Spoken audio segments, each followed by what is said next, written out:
What do we do about China? Commentary. The United States is confronting an existential threat, but not the kind defined by ships on the horizon or missiles in the air. The danger instead stems from a waning sense of national purpose and a growing doubt about America's global role. Nowhere is this more apparent than in the emerging geopolitical alignment linking China, Russia, and Iran. This threat does not imply that China is preparing a direct attack on the United States. Rather, it reflects what will happen as America retreats from the world stage. Russia will expand its influence throughout Eastern Europe. China will widen its reach across the Far East, Africa, Asia, and even South America. And with America no longer guaranteeing the freedom of the seas, its own network of economic alliances will weaken. A nation relegated to secondary partner status will inevitably face economic contraction and a turn inward.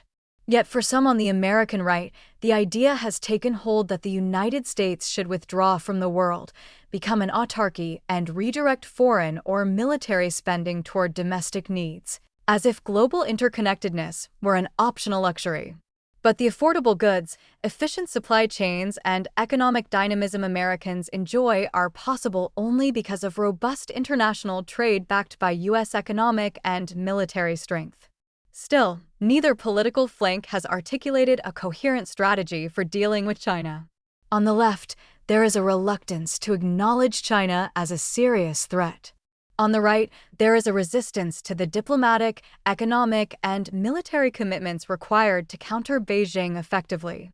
Calls to slap tariffs not just on China, but on allied nations ignore the strategic importance of deepening, not weakening, ties with partners in Asia and beyond. To meet the China challenge, the United States must strengthen trade and security relationships with nations surrounding China, Japan, South Korea, Taiwan, and India. Better ties with these countries can help contain Beijing's ambitions.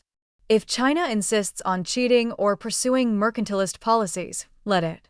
History shows that autarky yields early gains but ultimately leads to inefficiency, stagnation, and, often, expansionist aggression. Japan, South Korea, and pre-World War II Germany all followed this pattern. Germany, in particular, turned to territorial conquest when its autarkic model collapsed. Free trade, by contrast, reduces the need for expansionism. It allows nations to exchange resources instead of fighting for them. Thus, containing China requires the United States to reinforce its global economic network, not dismantle it. Part of that effort involves Europe. The United States should pressure European nations, through targeted tariffs, if necessary, to dismantle protectionist non-tariff barriers and pay their fair share, particularly in areas such as pharmaceutical costs.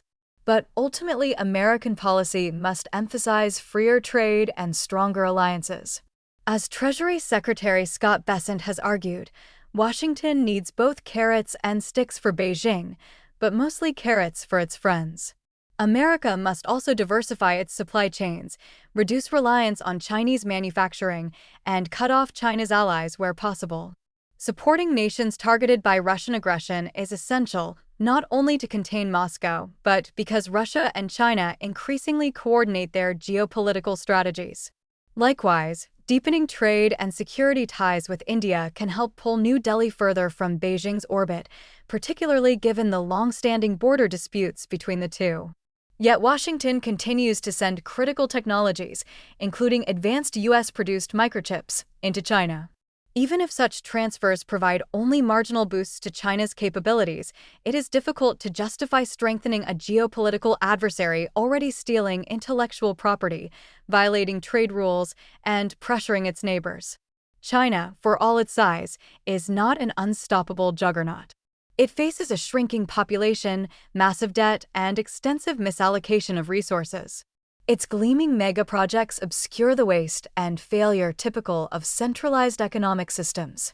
Capitalism is messy, but it more reliably directs investment toward good ideas. Mercantilist systems simply mask their failures until they can't.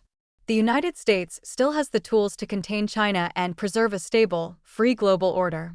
The question, looming larger each year, is whether the United States still has the will to do it.